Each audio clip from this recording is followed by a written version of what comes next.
Welcome students. Today our topic is virus. This is for BSc Part 1 students. I am Dr. Alka Parekh.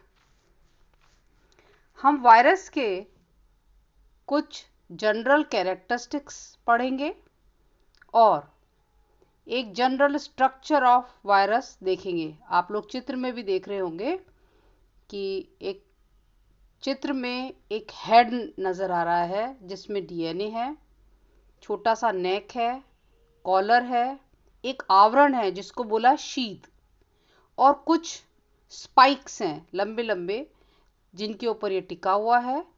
इसको tell fibre और उसके नीचे है base plate. विषाणु क्या है? वायरस ये लैटिन भाषा से लिया गया है शब्द जिसका मतलब होता है विष। इसमें फिर लुईस पास्चर, रॉबर्ट कॉक इन्होंने अनेकों स्टडीज करी और रूसी वैज्ञानिक इवानोस्की 1892 में सबसे पहले इसको डिस्कवर किया तंबाकू में, मोज़ेक वायरस में। इसके बाद बिजर्निक 1898 में इन्होंने काम किया। Louis Pasteur, Walter Reed, d'Herelle, Stanley, कई वैज्ञानिकों ने इस पे काम करके इसके बारे में कुछ एक जनरल कैरेक्टरिस्टिक्स खोज ली, जैसे कि ये वायरस या विषाणु एक अकोशीय जंतु की श्रेणी में नहीं रखे जा सकते क्योंकि इनके अंदर जो सामान्य सेल्स की तरह जो कंपोजिशन होता है, संगठन होता है, वो नहीं पाया जाता। अब विषाणुओं में डीएनए या आरएनए केवल एक ही प्रकार का न्यूक्लिक एसिड होता है। इस आधार पर इसको या तो डीएनए वायरस बोलते हैं या आरएनए वायरस। लेकिन अभी कुछ खोजों से पता चला है कि कुछ प्राणियों में कैंसर उत्पन्न करने वाले विषाणु जैसे राउस सार्कोमा वायरस, इसमें दोनों पाए जाते हैं, डीएनए भी और आरएनए भी। तो इन्हें डीएनए आरएनए डीएनए वायरस कहा जाता है। फिर है कि ये एक अंतःकोशिकीय परजीवी है, सेल के अंदर रहने वाला पैरासाइट। फिर इसके अंदर जो मल्टीप्लाई होने की क्रिया है वो बड़ी कॉम्प्लेक्स है। तो इसमें जो जनरल सेल्स में जैसे अपन ग्रोथ और डिवीजन देखते हैं, सेल डिवीजन, वैसा इसमें नहीं पाया जाता। और ये इतने सूक्ष्म होते हैं कि इलेक्ट्रॉन माइक्रोस्कोप से ही इनको अपन देख सकते हैं। विषाणु में न्यूक्लियोप्रोटीन्स पाए जाते हैं, न्यूक्लियोप्रोटीन्स के बने होते हैं और इसका जो आवरण है वो प्रोटीन का होता है जिसको अपन कैप्सिड कहते हैं और इसके अंदर न्यूक्लिक एसिड्स पाए जाते हैं। तो विषाणु अति सूक्ष्म होने के कारण ये बैक्टीरिया के अंदर भी आसानी से प्रवेश करके और मल्टीप्लाई हो सकते हैं। ये संक्रमित जो इन्फेक्टेड सब्सटेंसेस होते हैं, पदार्थ होते हैं, उनके ऊपर आसानी से कुछ समय रह जाते हैं और आसानी से संक्रमण को एक से दूसरी जगह स्थानांतरित कर सकते हैं। और इनकी जो मात्रा है, अति सूक्ष्म मात्रा भी संक्रमण को उत्पन्न कर सकती है। इनको अपन क्रिस्टल के फॉर्म में भी देख सकते हैं, इकट्ठा कर सकते हैं। ये आनुवांशिक स्तर पर अगर देखें तो ये परजीविता है इनकी, लेकिन जब ये स्वतंत्र या फ्री स्टेट में होते हैं तब ये इनएक्टिव होते हैं, स्वतः मल्टीप्लाई नहीं हो सकते। ज़्यादातर जो विषाणु हैं वो दंडाकार या कणीय रूप में होते हैं और अत्यधिक कम टेम्परेचर पर भी ये जीवित बने रहते हैं और सन की जो सूरज की गर्मी है उससे भी इन पे कोई प्रभाव नहीं पड़ता। ये एसीटोन, एथाइल अल्कोहल आदि जो कार्बनिक सब्सटेंसेस होते हैं उनके द्वारा ये आसानी से अवरोधित या जिसे कहते हैं ऑब्स्ट्रक्टेड किए जा सकते हैं। और जब ये इनएक्टिव फॉर्म में बाहर रहते हैं, मल्टीप्लाई नहीं करते, तो इनको विरियन कहते हैं। अब अगर देखें मॉर्फोलॉजी, जैसा कि आप चित्र में देख भी रहे हैं, तो इनको दो समूहों में बांटा गया है आकृति के अनुसार। एक आइसोडायमेट्रिक वायरसेस, समव्यासीय विषाणु, दूसरा एन आइसोडायमेट्रिक वायरसेस, असमव्यासीय विषाणु। जैसे जो आइसोडायमेट्रिक होता है वो गोलाकार आकृति के होते हैं और 20 से 30 मिली माइक्रॉन्स तक इनका डायमीटर है। एन आइसोडायमेट्रिक है तो इनको फिर से 3 में बांटा गया है। पहला छड़ या दंडाकार रॉड शेप्ड वायरस, ये मोज़ेक वायरस इसका एग्जाम्पल है, 60 माइक्रॉन्स लंबे होते हैं। दूसरा दृढ़ शलाखा रूपी विषाणु, रिजिड रॉड शेप्ड वायरसेस, ये थोड़े लंबे होते हैं, 300 मिली माइक्रॉन्स तक लंबे होते हैं और इसमें भी तंबाकू मोज़ेक वायरस भी है।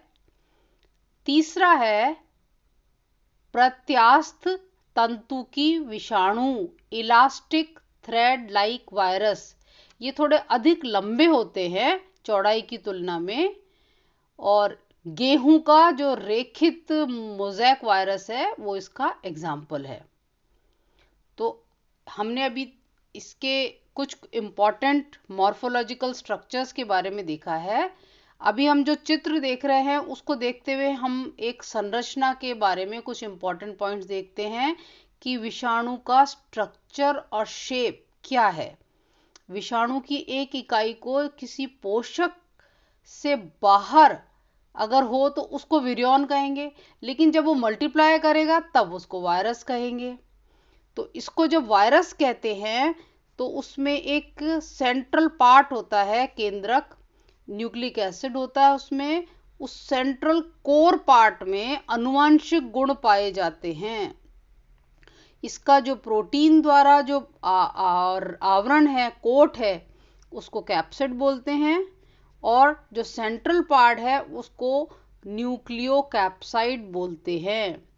अब जो कैप्सिड है वो इसकी जो न्यूक्लिक एसिड की रक्षा करता है, क्योंकि वही तो एक मल्टीप्लाई करता है जिससे कि नया वायरस बने। तो कैप्सिड में अनेक छोटी छोटी यूनिट्स पाई जाती हैं, उसको हम कैप्सोमियर्स कहते हैं। और ये जो यूनिट्स हैं ये पॉलीपेप्टाइड के मॉलिक्यूल्स की बनी होती हैं और ये इम्परमिएबल होती हैं। सिमेट्री के आधार पर देखें तो वायरस को हम 3 समूहों में बांटा गया है। नंबर 1 क्यूबिक सिमेट्री, जिसको घन सममित कहते हैं। नंबर 2 हेलिकल सिमेट्री, कुंडलाकार सममित। तीसरी कॉम्प्लेक्स सिमेट्रिक या जटिल सममित। अब क्यूबिक सिमेट्री का जो वायरस है उसकी जो सिमेट्री है ये क्यूबिक फॉर्म में पाई जाती है। इसका जो कैप्सिड है वो क्यूबिक फॉर्म में पाया जाता है, जैसे हर्पीज वायरस जो है वो इसमें आता है। फिर है हेलिकल सिमेट्रिक वाले या कुंडलाकार सममित वाले, इसमें जैसे डीएनए का जो हेलिकल स्ट्रक्चर होता है, इस प्रकार के जो वायरस का जो न्यूक्लिक एसिड्स हैं, स्ट्रक्चर है कैप्सिड, वो इसमें पाया जाता है। और जैसे जुखाम या फ्लू का वायरस इसमें पाया जाता है, उसका उदाहरण है। फिर कुछ वायरस होते हैं जो जटिल कॉम्प्लेक्स सिमेट्रिक होते हैं, इसमें बैक्टीरियोफेज का उदाहरण है। बैक्टीरियोफेज वायरस इसमें पाया जाता है। अब इस प्रकार हमने देखा कि जो वायरस है वो अनेकों प्रकार के स्ट्रक्चर्स में नजर आता है, कोई एक स्ट्रक्चर नहीं है। जैसा कि अपन बैक्टीरिया या दूसरे सेल्स में देखते हैं, कोई जनरलाइज स्ट्रक्चर वायरस में नहीं पाया जाता। हमने बैक्टीरियोफेज का नाम लिया था, बैक्टीरियोफेज वायरस में देखिए ऐसे ही हेड है, फिर नेक है, और जो लास्ट पार्ट है एंड प्लेट, वहां से स्पाइक्स निकलते हैं, टेल फाइबर्स। ठीक है, ये देखो जो हमने अभी नाम लिया था different types, herpes virus, rotavirus, rabies virus, adenovirus, influenza virus, rhinovirus, और आजकल बहुचर्चित कोरोना वायरस, हेपेटाइटिस बी का virus, smallpox virus, mumps, HPV, HIV का वायरस, मीजल्स का वायरस। अगर इन सबको हम देखें तो बाहर से इनका स्ट्रक्चर किसी से एक दूसरे से मिलता हुआ नहीं है। ठीक है, अब इसको वायरस को ये काम कैसे करता है अगर हम देखें, फॉर एग्जाम्पल इन्फ्लुएंजा वायरस जो फ्लू पैदा करता है, तो वो क्या करेगा, जैसे नॉर्मल सेल के अंदर पहले जाके मेम्ब्रेन से वायरस जुड़ जाएगा, और जुड़ने के बाद वो जो उसकी जो मेम्ब्रेन है उसको, एपिथेलियल सेल की जो मेम्ब्रेन है उसके अंदर वो चला जाएगा। वहां जाके इस क्रिया को एंडोसाइटोसिस बोलते हैं। अब वहां जाके इसका जो कोट है, जो इसका रक्षक था न्यूक्लिक एसिड्स का, वो हट गया, अनकोटिंग हो गई तीसरे स्टेप में देखो। चौथे स्टेप में देखो तो फिर ये अनकोटिंग होके इसके जो आरएनए हैं, वायरल आरएनए, वो न्यूक्लियस में चले जाते हैं, और वहां जाके वायरल आरएनए पॉलीमरेज एंजाइम के द्वारा ये रेप्लिकेट होते हैं। अब पांचवें स्टेज में देखो तो ये सब की सब जो नए रेप्लिकेट होकर के और पार्टिकल्स बनाते हैं, न्यूक्लिक एसिड्स बनाते हैं, वो सब अब नए वायरस उत्पन्न कर लेते हैं क्योंकि उनका जेनेटिक मटेरियल मल्टीप्लाई हो गया। और छठे में देखो कि जब वो नए वायरस बन जाते हैं तो वापस से वो सेल को भेद के वापस बाहर एक्स्ट्रा सेलुलर फ्लूइड में आ जाते हैं। एक वायरस घुसा और वो अनेकों वायरस को मल्टीप्लाई करके बॉडी सेल से बाहर निकल के दूसरे सेल्स को इन्फेक्ट कर देता है। इसी प्रकार अगर हम बैक्टीरियोफेज वायरस, क्या है कि वायरस खुद तो मल्टीप्लाई होता नहीं है, तो उसको कोई ना कोई आधार चाहिए मल्टीप्लाई होने के लिए। अगर वो बैक्टीरिया में घुस जाता है तो उसको बैक्टीरियोफेज वायरस बोलते हैं।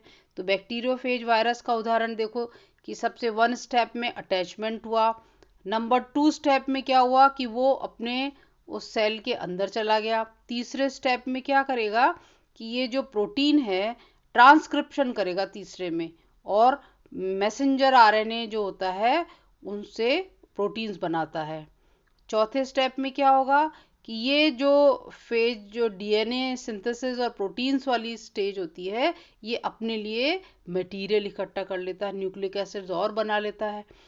पांचवें स्टेज में देखो तो वो जो इसने दूसरे जो मटेरियल इकट्ठे करे हैं उनसे नए वायरियंस या वायरसेस और बना लेता है, और लास्ट स्टेप में देखो वो वापस से वो सारे फट जाएंगे और रिलीज हो जाएंगे, यानी एक वायरस घुसेगा, एक या दो, और असंख्य मल्टीप्लाई होकर के बैक्टीरिया को छोड़ते हैं।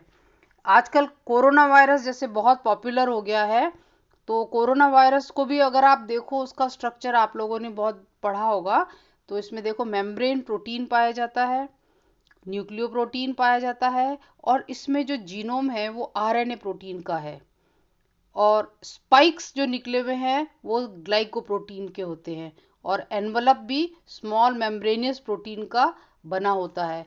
और क्योंकि ये इस प्रकार का वायरस है कि इसमें आरएनए पाया जाता है, तो इसका इसीलिए भी वैक्सीन बनाने में काफ़ी दिक्कत साइंटिस्ट वैज्ञानिकों को हो रही है। तो इस प्रकार हम देखेंगे कि वायरस वैज्ञानिकों ने अभी तक परेशान कर रखा है। वायरस को स्टडी करने में, इसका कोई इसकी बीमारी से संबंधित प्रॉब्लम्स को रोकने में, तो वायरस की स्टडी को वायरोलॉजी बोलते हैं। थैंक्स।